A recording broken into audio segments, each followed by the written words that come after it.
Hello, hello, and welcome to the Thursday edition, the original edition of Maximum Growth Live.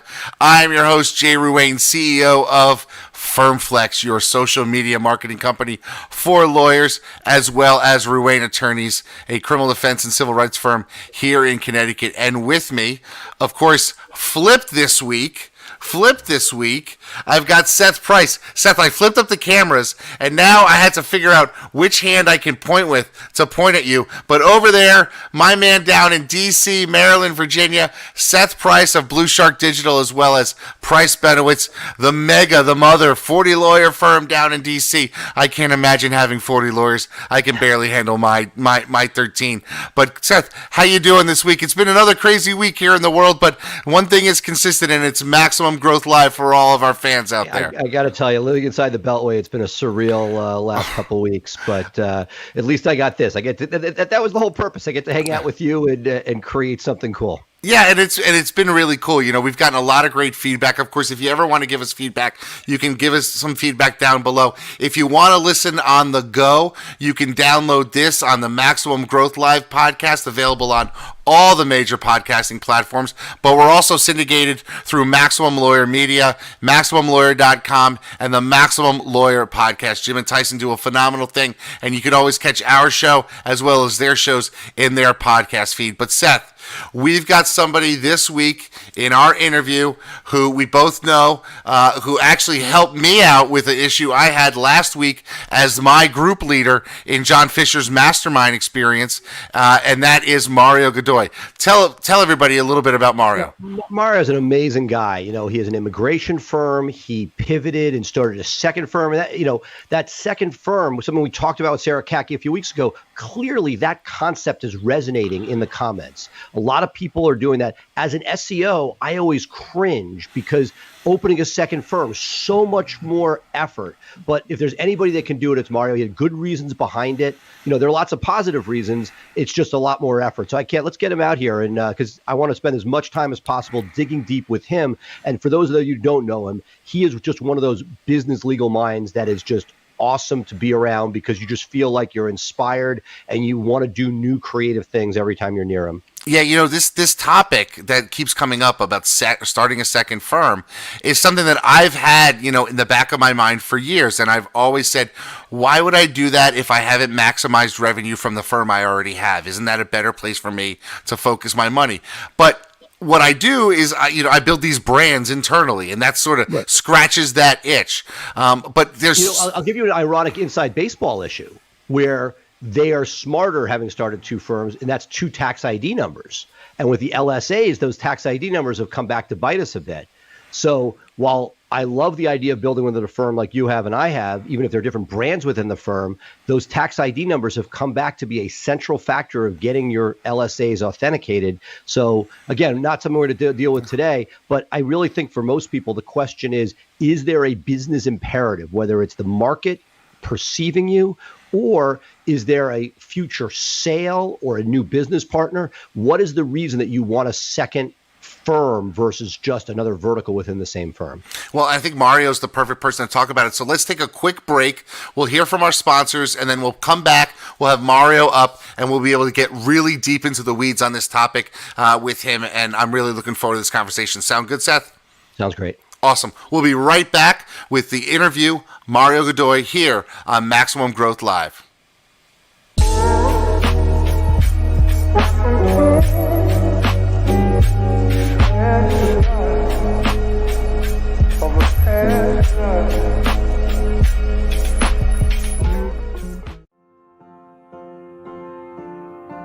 In this world today, if you want to grow your business, you want to grow your firm, you want to take on more cases and make a bigger impact, you have to have a digital blueprint. Statistically, throughout the time that we've been working with Blue Shark Digital, our law firm, the Atlanta Divorce Law Group, grew over 1,400%. They truly understand where we're headed and how we want to get there. I have a team in Blue Shark Digital that I feel like has my back.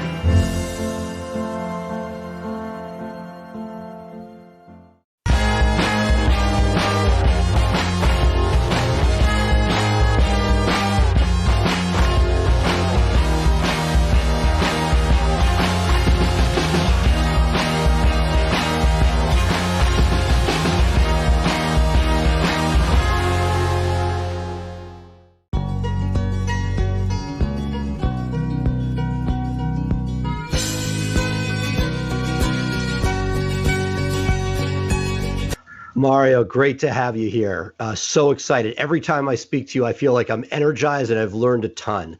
There's been a lot of buzz in the Maximum Lawyer feed about people who started 2 law firms. So who better to have this week than a guy who has both the Godoy law offices as well as the estate and probate legal group. Very similar in a lot of ways to what we saw talking to Sarah Kaki, opening a second firm with a branded name. Talk to me, your logic in doing that versus just expanding your primary firm. Yeah, absolutely. First, I just want to say, Jay and Seth, thank you so much for having me on here on this platform. I love the idea of being able to just speak out to other attorneys, and been watching some of your shows, and I think just such great knowledge, learned so much just from watching other folks talk about what it is to run a law firm like a business in some instances. So great question. What was it like to start 2 firms? What was my why that? Why not? Because you easily could have just added. I mean, look, we talk SEO all the time. You easily could have just added a folder on your existing site and be done. What was the logic? Right. Well, really the main part of it was I was looking to create a separate entity. I wanted to. So many times, I think that as lawyers, you build out your business, and then there's lots of them that jump into maybe real estate speculation or a number of other types of businesses. Or they start a digital marketing company like Seth did and like I did. A marketing company out of the blue, right? And so, and by the way, you guys have done awesome services for us. Thank you, Seth, for what Blue Shark does for both firms. And so for me, it was more of like I was looking at it as almost kind of like a passive investment that I was going to get into, something that I would lead, I would shepherd, I would take my experience of hitting every tree branch of what to do wrong in the first firm and not make those same mistakes again.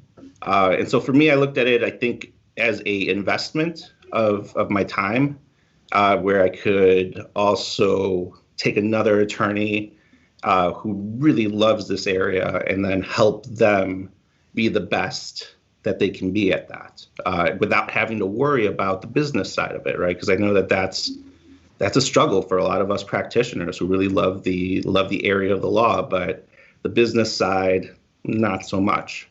Right. And so right. And in this case, you had an advantage. And when we talked to Sarah, breaking into family law, no joke. That's going to take a massive SEO build out. Trust and estates is at the lowest end of competitiveness in the B2C space, so that by starting one, and the brand was genius because you're getting your exact match in the Google My Business in a legitimate way, which if you try to just add that as a nap, as your Google My Business within the firm, it probably gets slapped down as spam. But by branding it, trade naming it, you've given yourself like a secret sauce in a way where people know what you do, it says what it does, and for now at least, it's a huge advantage in that 3-pack ranking.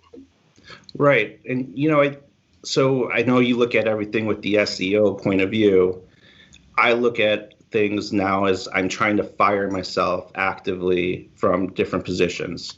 And so Godoy Law Office, we focus on helping immigrants navigate the pitfalls of the immigration process, but they're looking for Mario Godoy, right? The name itself doesn't really tell you that we do immigration work. The estate and probate legal group, the name says it itself, right? And I'll walk through and, some folks don't even know who I am, right? And I'm perfectly being okay being that backstage supporter of the people on the front line. Why not change the name of the immigration firm for that reason and just have you as the face of it? Yeah, so the SEO, right? I think the SEO, the fact that, so the first firm I founded out of almost necessity, right, in 2010, I found myself getting out of law school, and I kind of just called around a number of attorneys, got some feedback, and then I named it right after myself, just like any other attorney, and most of us do, right? Not thinking about the game afterwards. So one of the areas that we actually decided to develop, kind of like Mr. Speeding Ticket, we started kind of pushing a brand called Immigration Simplified. And so we have that website that's up, And so that's really ideally speaking to a different type of consumer of immigration services. And so that's where we're kind of taking that brand outside. I was going to find out how that is going. So the Immigration Simplified was a sort of a no frills, low dollar, something maybe a step above LegalZoom type of option for people between no help and full help. I've sort of been cynical of that concept that without scale it couldn't get there. Curious to know, and was not alone in that. You've pushed back against a lot of industry experts saying, no, I see a vision. Tell me about that vision to date. How has that been sort of swimming with that sort of intermediate step between full service and no service? Yeah, so it's a good question, and absolutely you're forced dead on, right? It's tough to, take another site. And I've heard you guys talk about this on the show about, every time you build a different brand, then you got to build everything that goes around that brand and that website and get it up there. And so we've kind of taken the point of view of when you come to Godoy Law Office, you can pick one of two scenarios. You can either go with the Godoy Law, like platinum type service, we're with it all the way to the end. But we've also got some, very savvy consumers that they just want some help with getting the forms done. Maybe they've gone through this already once, and they just want to get to make sure that the forms are right going out and that some help's available for them if they have questions along the way. I'm smiling partially because we went through the same thing at Blue Shark. We saw this need for essentially this simple Immigration Simplified, SEO simplified, and didn't want to confuse our main brand of Blue Shark and created the Silver Shark product. I never realized that the parallels between the stories till you started talking about it right here. Yeah. And so we actually at one point were trying 3 different lines, and we saw that people either gravitated to the simplest version of it or they wanted the full version of it. And so we just laid that out. Okay, these are our 2 product lines, right? Let's make it easy for folks. Like that story brand book, that story brand, like keep it simple. Do you want it simple, or do you want someone to hold your hand all the way through and do all the work for you? So I got a question before we flip to Jay. One of the things I think that you have done particularly well, and love to hear more about what you're doing and where you see it going, is you have done your intake using non-attorney salespeople and done it probably as well as anybody that I've seen up close. Want to get some details about, your philosophy on that and how you've handled it. So as a lawyer, with a law firm, we really try to get, in most instances, a touch with a lawyer to make sure there's a meeting of the minds. And I know you do, but would love to hear how you set this up in order to layer people, that, in a way, I wouldn't say non-traditional, but a pretty innovative way to approach intake. Yeah, absolutely. So I think for anyone that is out there and you are contemplating this, you're going to need to come to terms with the fact that you can't please everyone. All right. And I think you guys know that, right? You guys have been around long enough to know you certainly, can't please everyone, and you kind of got to wave whatever your kind of freak flag is. You got to wave it all the way to the end, because then you're going to attract people that are attracted to that flag. Right. And so the system that I'm running is not for everyone. Right. Certainly not for every lawyer, and certainly not for every consumer. Right. But what I've kind of done is I've taken non-attorneys to almost filter, in essence, a case before it lands on my attorney's desk. And so someone would call in. At this point, we've actually up-leveled that sales system that I'd originally talked about, and we're working with a client coordinator, a new resources coordinator that's helping to shepherd the person and set up expectations and get up some actual, we're FedExing people materials on us, and materials that can help them make a buying decision as to whether we're the right firm for them.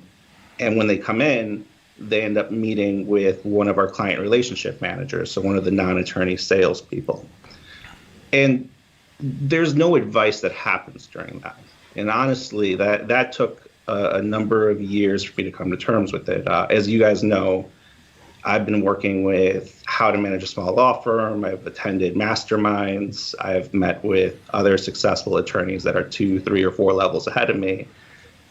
And what I've come to learn is that when someone's coming in, they're kind of already just checking you out, and they want to make a decision like on an emotional level, and then they use logic to substantiate it. But they want to make a decision on the emotional level, whether you're the right firm for them. They want to work with you and take the next step.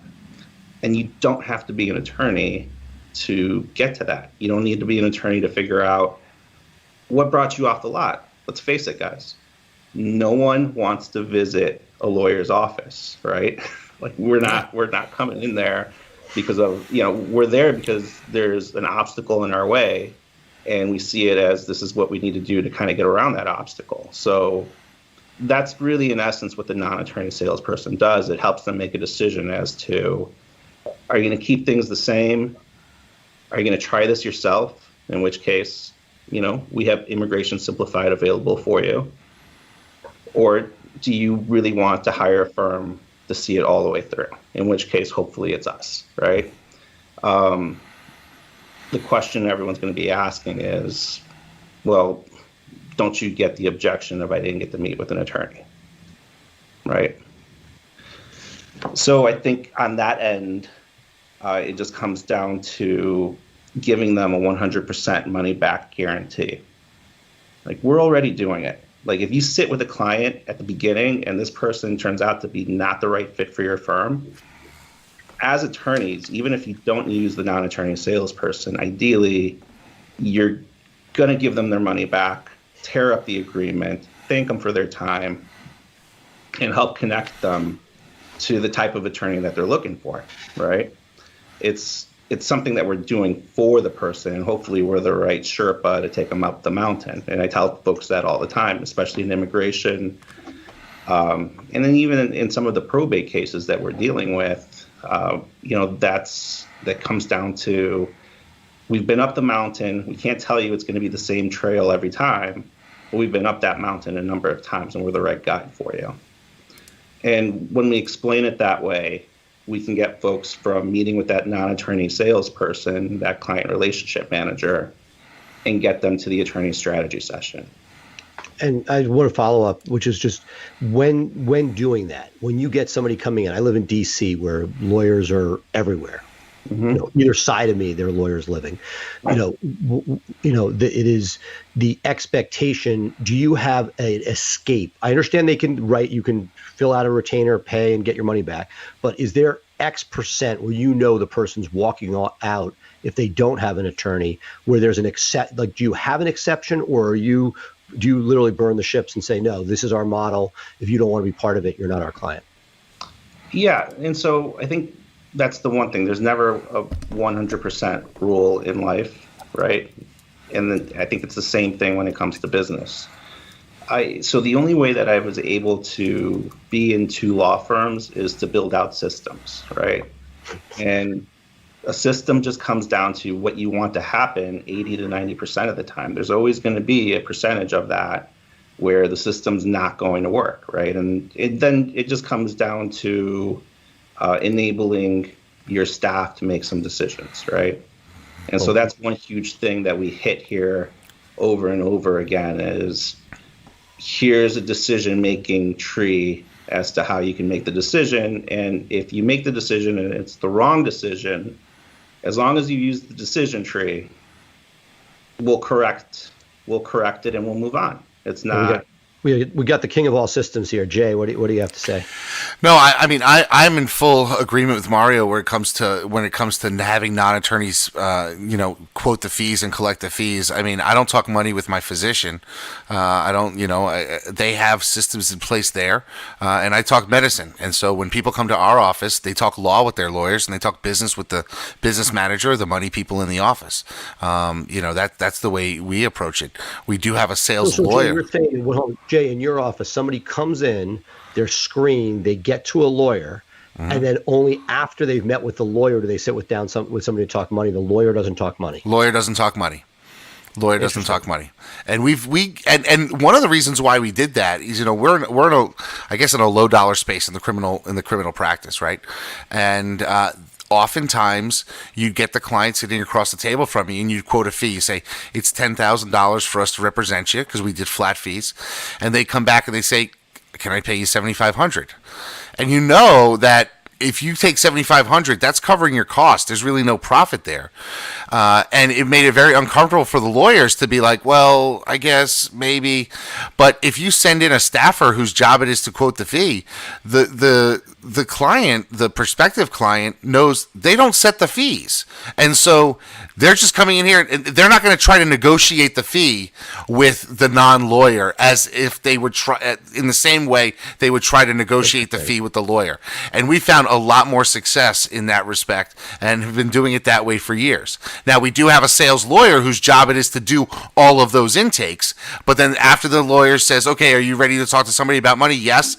They'll Slack or email or message the person who's going to talk money and get them on the phone with the money person who can talk about payment plans and all that stuff.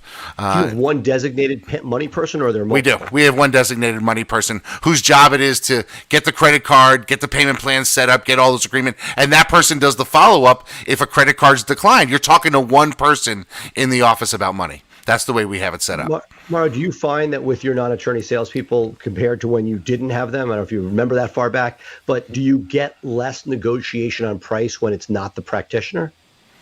No, there's negotiation, I think, on pricing. I think what we've done to kind of counteract that is that we actually have a rate sheet. And so every year, and so this is something that hopefully someone can take something from this meeting. Every year we pull our cases for the last 2 years. Even on flat fee cases, we always track our time spent on a case. Good for you. And, you know, I could tell you more or less how many hours, you know, an adjustment of status or a particular case might take me on the average. And then that allows me to go back and then see, well, are there any inefficiencies in the system to fix?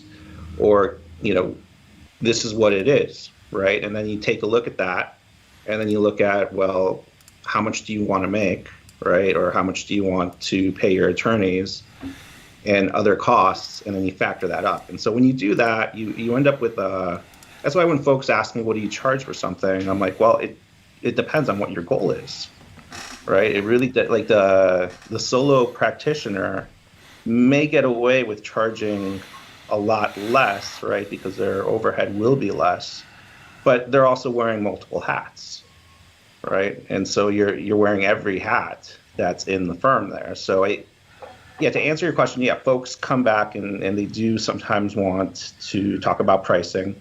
And then that's just a question of sitting down there and discussing that with your client relationship manager as far as how do you handle that objection, right?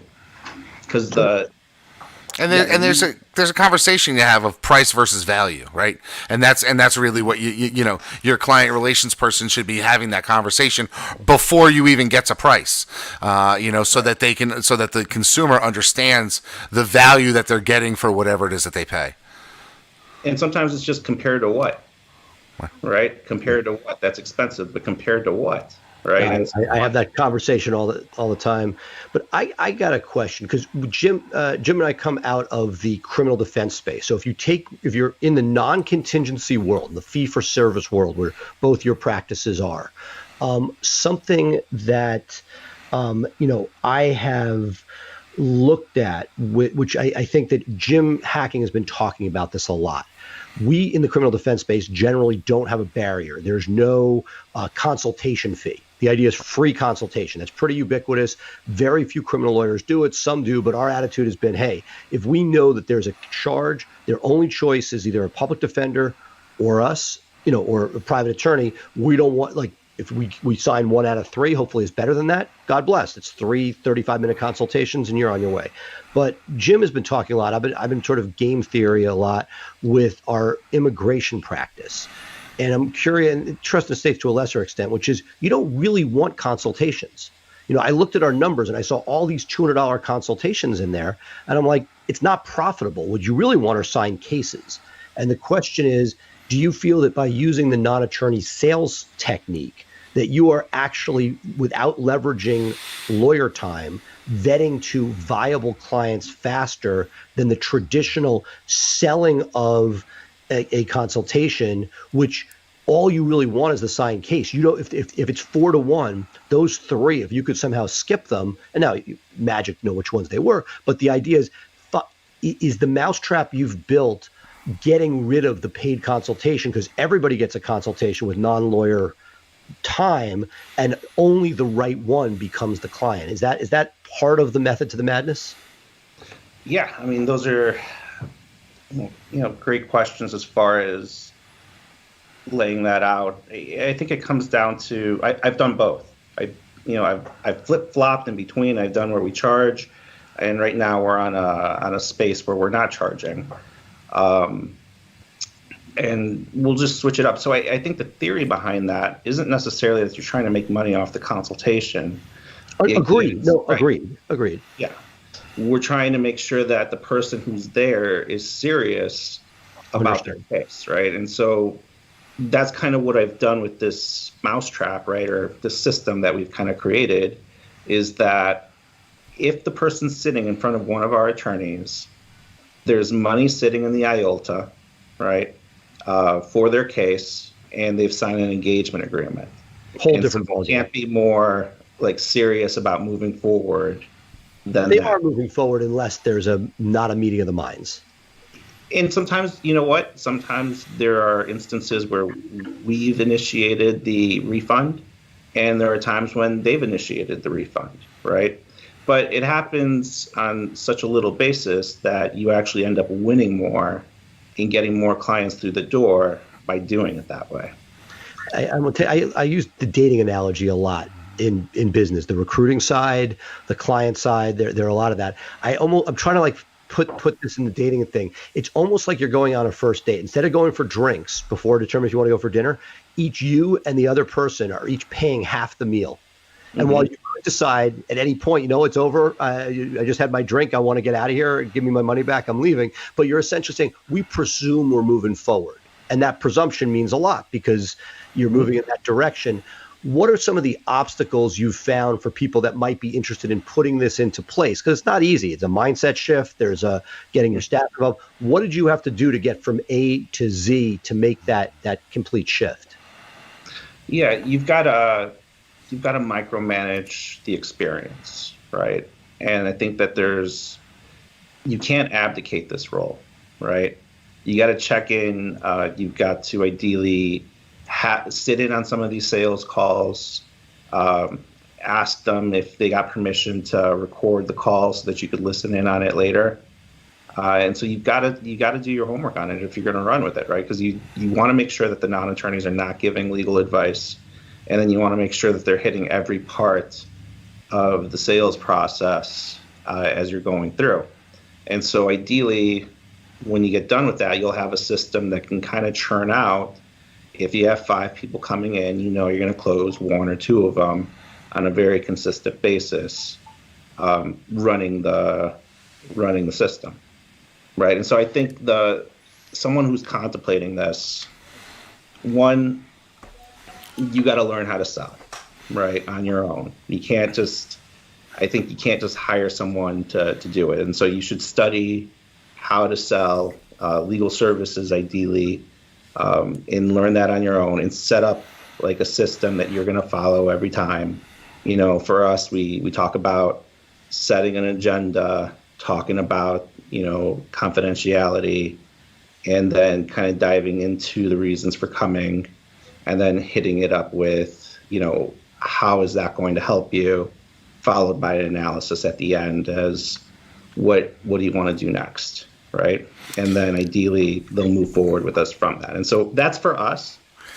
Other types of law firms may set up a different system. But Mario, but you got to Mario, I really like the fact that you're able to sort of jump in there and walk me through your process. And I know that during COVID, when we had some people sick and that type of thing, I had to jump on the phones and do some phone sales, at least the beginning part of the phone sales process. And it's like riding a bike, right? You've got sort of those mental waypoints in your head, and you hit those, and then you put the person on hold, and I pick up, I say, okay, they're ready to pay, and people are like, wait, you just picked up that phone 7 minutes ago. And I'm like, yeah, but I got the skills, I've been doing this for 20 plus years. I can close like the best of them, just give me a lead and give me a phone, and I'll do it. Just because I don't do it every day doesn't mean I still don't have that skill set, but that's and Jay, it's funny because you used to do this more, and I feel like a lot of old school guys do this now, which is there are people, that's their whole business. They sit and answer the phone and close, and then everybody else can do whatever they want, but they know that they have that Jay twinkle where they know how to get people comfortable and bring them in.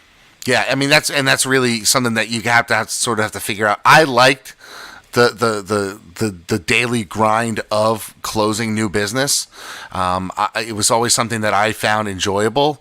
I hate to admit it, but there was a little bit of, dirty, dastardly sort of every client I closed meant that another lawyer wasn't getting the case. And I can remember coming out of law school and being hungry, and I put up a billboard, about 2 years into my practice, and I was getting such snide comments from judges and prosecutors and other lawyers. How could you do that? It brings us down, blah, blah, blah. And I'm like, but none of you are paying my student loans, and I got bills to pay, So I sort of took this mental attitude of, if you're going to talk down to me because I'm trying to hustle and make a living, well, I'm going to show you. I'm going to steal all your clients. I'm going to eat your lunch, And there were opportunities that came my way to sort of grab market share, and I took every single one of them because, at the end of the day, I'm taking care of my family, as people who are on here know, my partner's my father, and my other partner's my sister's best friend, and we're a family firm in that respect. So I got to take care of those people. And that's a great point, I think, that you raise as far as what the mindset is, right? I can still remember when I started my firm, I didn't have any contacts, right? I'm a first generation immigrant here, and that was part of like the probate scenario and the estate planning that, not everyone in the first generation really takes advantage of those laws that are here. And so that was kind of my mission in starting that other firm as well. But yeah, just that mindset of, I picked up the phone, I looked at the phone book, and I started dialing for dollars. And I love it. Dialing for dollars, calling folks and getting all kinds of advice from different attorneys, and every once in a while you'd hit someone that would be willing to share, and that's why I'll always do shows like this and wherever I can pay it forward, because it was paid forward to me as well. But that mindset is key, and that's why I don't have the attorneys always jump in on the appointments, because I think there's a lot going on in that sales call. Well, look, one thing, I'll throw this to both of you guys, because I'm in awe of the systems and the discipline that you guys have.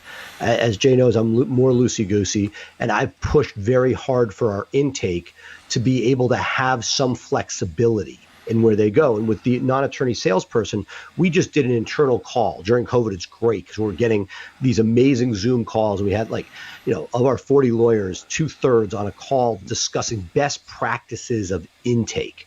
And because a lot of the attorneys are touching clients at that point. And I was amazed at how interpersonal they got. And how do you scale that? How do you systematize that when you have, this? That's what I'm throwing back to you. You have the system. Is there a place in your system where you're like, talk about confidentiality, find something in common to talk about? How granular do you get, or do you give more leeway to your people to form those bonds naturally? Well, that's the whole sales process, right? That's how it works, because, certainly the non-attorney salesperson's not there to give advice, right? And I bet the attorneys that were forming those bonds, if you go back and take a look at your roll of attorneys, they barely gave advice and really helped the person just make a decision, and they probably closed at a higher rate than anyone else. We always talk about, everyone wants to eat the hot dog, but no one wants to walk the sausage factory, right? And that's what we do often as attorneys, is like we try to hide behind what we know sometimes, or that we could resolve that problem. And it really comes to you make the person who's sitting across from you the star, right? They're the star of their own life. They get to decide what they want to do. And you're just there to kind of help them make that decision. And so that's the main thing. That's how we scale it. That's how I've been able to do it, is that these conversations are more of what brought you in, how's that affecting you, right? What would life be like if that wasn't in your way anymore? You're doing the emotive, like, imagine. Jay, what are your thoughts on that? Well, one of the things that, jumps out at me is that there is a level of honesty that a non-attorney salesperson or just non-attorney staff that's talking to the lead will get out of potential clients that the lawyer won't get. Talking to a lawyer, we've all said it, is intimidating, and people want to put their best foot forward. I mean, Seth, I know you haven't done it in a long time, but you handled some criminal cases back in the day. How many times did you have a police report and you say, this isn't what you told me you did? And because people want to shade everything to their benefit, and that's just the human nature. You're gonna give the best perspective. So you may have that conversation with an attorney, and I'm going to do this, I'm going to do that, I'm going to do this, and then they get on the phone with the non-attorney salesperson, and they say, I'm not doing any of that stuff. So the non-attorney salesman allows them to let down their guard a little bit, and I think that helps people convert, and it also allows the non-attorney salesperson to understand why they're not converting, so you can change the messaging that you're sending to them, perhaps in your follow-ups, because you've gotten more information. And I think that's certainly something that's the way we have been approaching it, and it has been successful for us by not having the attorney making the sale. I struggle with it. I know that my model is not as efficient as the ones you describe. I want my cake and eat it too. I want the attorney to bond, but I also know that if I'm going head to head on a more expensive case, that we're putting our best foot forward, and that this is the guy who's going to solve your problem, and he's going to be able to tell you firsthand what he would do. Again, Apple. That's why when I looked at it, I don't love the non-attorney salesperson. And Jay, you have an attorney meet with them. It may be different in how they price it. That's why I'm looking at some of these other areas. Can we put people on a pedestal? I've never been able to make that leap. I like the idea, and I feel like we've scaled to a pretty decent degree that there's a risk at every point. Now when you do have somebody else promising, now again, your model is just the order in which they're getting there, right? You're basically saying, hey, we're going to dinner and you're going to be here for the next number of hours. If you want to leave, it's up to you, but assume you're here for dinner. I mean, that's my own. Right. And so here's the, well, if I could jump on, before you do that, no one goes to a restaurant to then decide if they're hungry. You're at a restaurant to eat. People call a lawyer because they need a lawyer. So, Mario, take over. I had to jump in there on that analogy. No, but I'll follow the analogy. You're hungry, you have to eat, but is this the person you want to be dining with? I mean, again, it's an analogy. It's faulty by definition, but Mario, go ahead. Jay and I can just ignore us. So I'm at the restaurant. I get done with the host, and they take me to the back to meet the waiter, right? Here's the one honest part that I actually like about this model better, because we actually used Jay's model for a number of years. That was my model. I'd go in for 15 minutes, glad hand, answer a couple of softball questions, and then let the non-attorney salesperson finish up the sign up. The dentist hygienist model. Right, the dentist hygienist model. Yeah, that's what we used to do. And that's great, but then you kind of almost have to have an attorney on call just for sales all the time. Right? And one of the things that, as I've been going through, that I've been kind of taught, is to make every system very simple and get them to the next step. It's, your marketing. The only step there is you want to get the phone to ring, right? Or even as far as like maybe your Facebook, right? Your Facebook posts. The only thing you want there is for them to click through. And so this design is to get them to click through. And once they've clicked through, you want them to pick up the phone and call you. Once they call, the receptionist is only supposed to get them to the next step. And then the client relationship manager gets them in front of the attorney, right? Every step is just a very simple scenario. And what I found incredibly honest about this is that I was there. I started my practice from the ground up.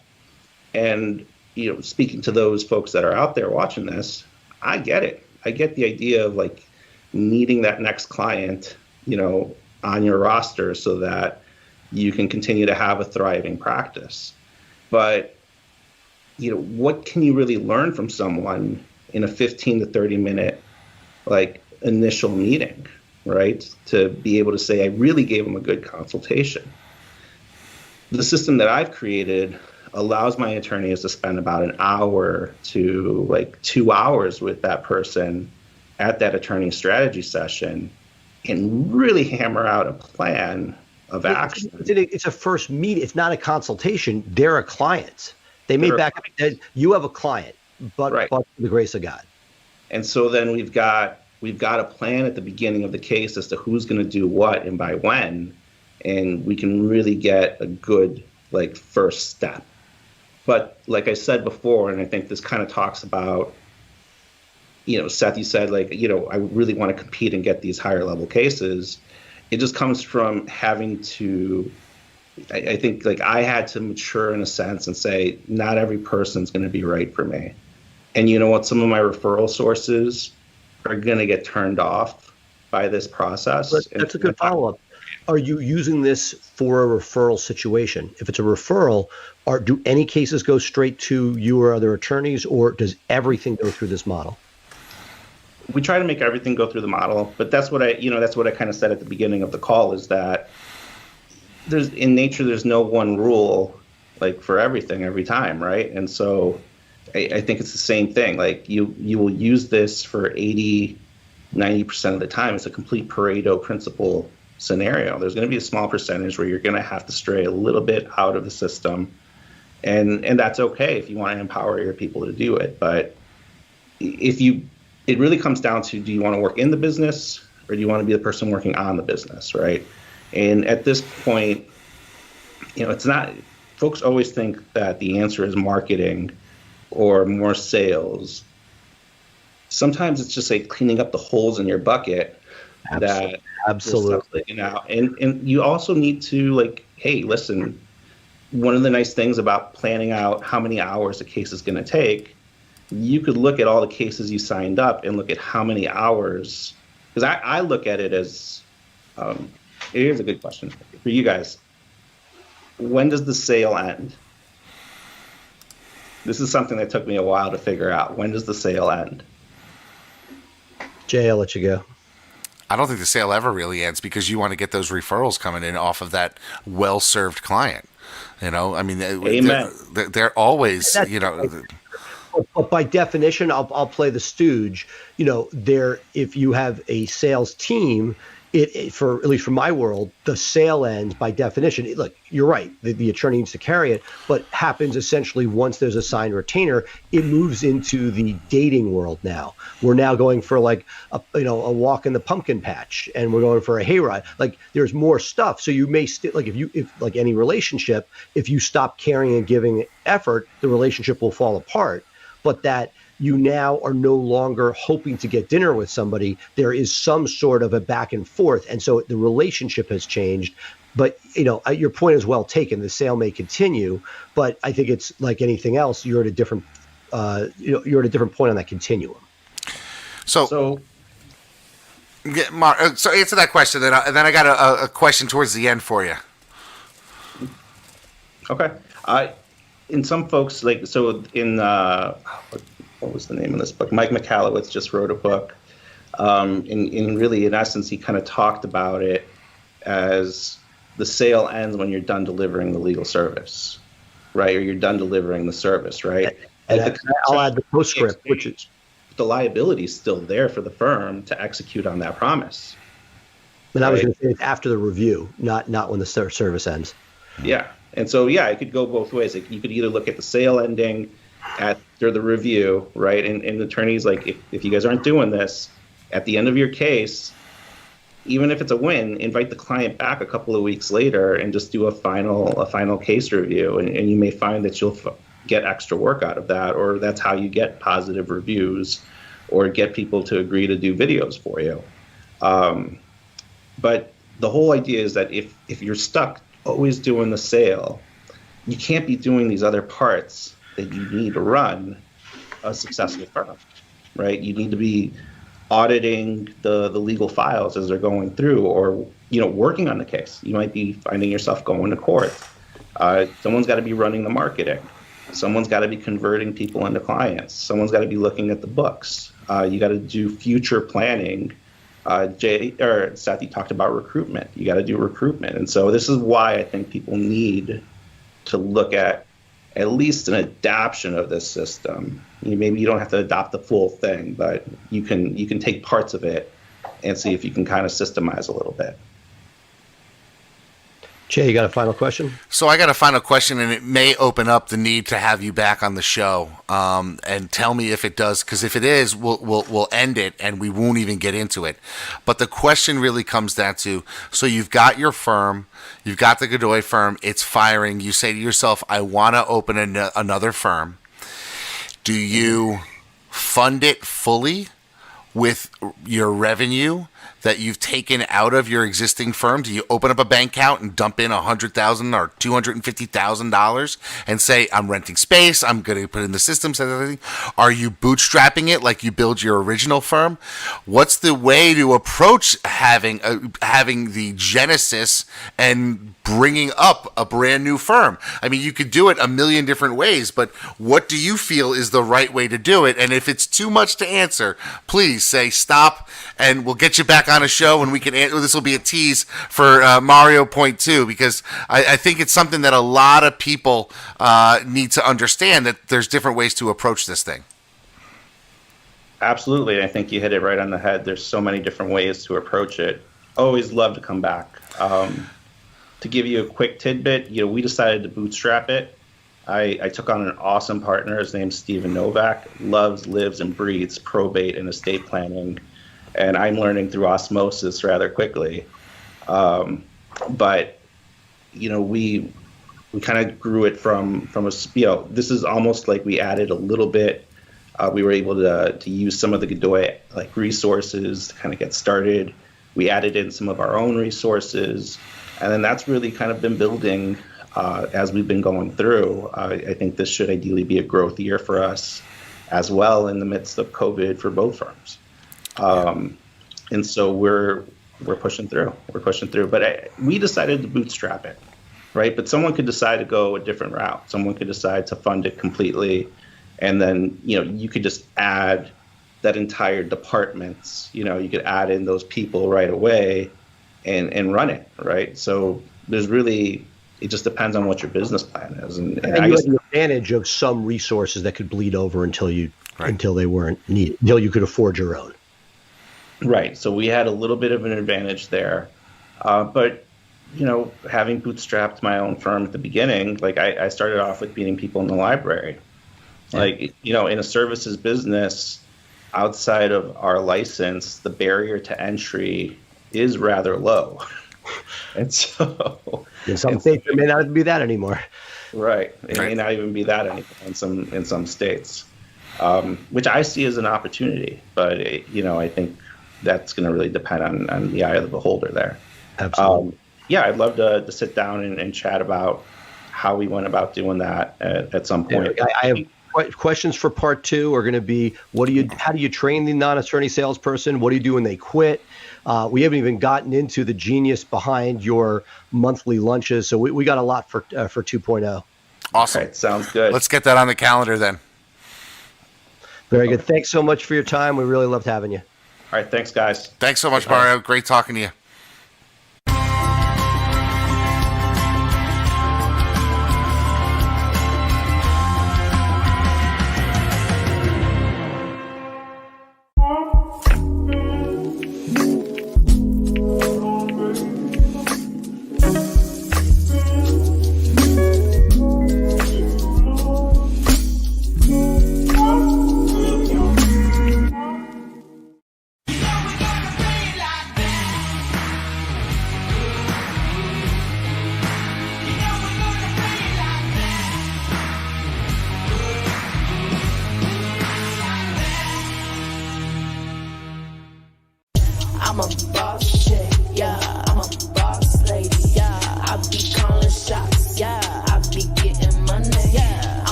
Wow, Seth, I got to tell you, spending some time with Mario, I realized I got a lot out of it, but I didn't get enough. I definitely think that there's room for a whole nother segment. It'd actually be interesting to have a panel sort of discussion, including Mario, Sarah, about is it bootstrapping? Is it VC funding yourself?